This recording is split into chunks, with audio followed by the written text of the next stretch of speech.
जानते हैं कि अभी पुलिस वेरिफिकेशन की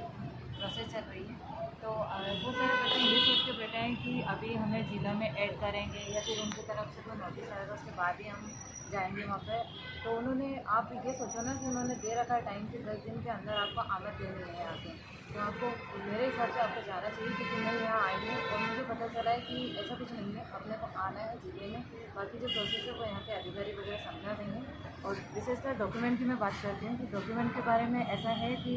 जैसे बहुत सारे बच्चे क्या करते हैं कि जैसे उन्होंने 10th 12th दूसरे ज़िले से करी, ग्रेजुएशन दूसरे ज़िले से करी, तो उसमें ऐसा है कि जैसे वो फॉर्म का बोला है, तो जो अपने को चरित्र प्रमाण पत्र करके 4-5 पेज का जो PDF दिया है 7 पेज का, इसको ऐसे 3 PDF बनानी है। अगर आपका ज़िला एक है तो 2 PDF लगेगी, और अगर आपका अदर ज़िला है तो उस हिसाब से, मतलब जैसे आपने जहाँ जहाँ पढ़ाई करी उस हिसाब से PDF क्या रहेगी कि बटी हुई रहेगी। जैसे मेरा ही बताती हूँ मैं कि मैंने 2 ज़िले में पढ़ाई करी, तो मेरा एक जगह का तो 2 लगा, उसके बाद में एक और का 3 लगा, इस हिसाब से मेरे 3 लगी। और पूरा PDF जो कि सीक्वेंसली आपने देखा होगा कि वो डाला हुआ है ऊपर, थोड़ा सा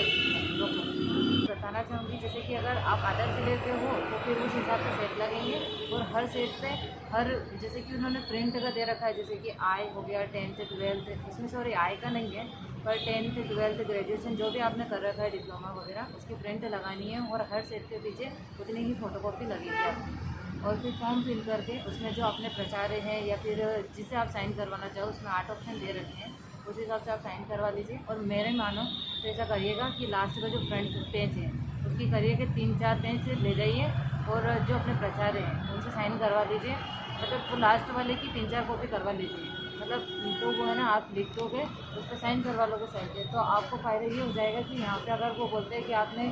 2-3 ज़िले से पढ़ाई करी, तो आपको 2-3 सेट बनवाने को बोला जाएगा। तो फिर आप क्या करोगे कि फिर भगवान भागते फिरोगे कि यार वहाँ जहाँ साइन करने के लिए ये वो, तो इससे अच्छा तो आप 3-4 आप साइन करवा के रखिए, तो बाकी जो फ्रंट के पेज है वो निकाल के आप फिल कर दीजिएगा और यहाँ दे दीजिएगा। और अब डॉक्यूमेंट की मैं बात करती हूँ, तो उसमें है 10th 12th ग्रेजुएशन, आपका ग्रेजुएशन है तो वो, तो फ़ोटो लगेंगे आपको, और आय प्रमाण पत्र लगेगा, मूल निवासी लगेगा,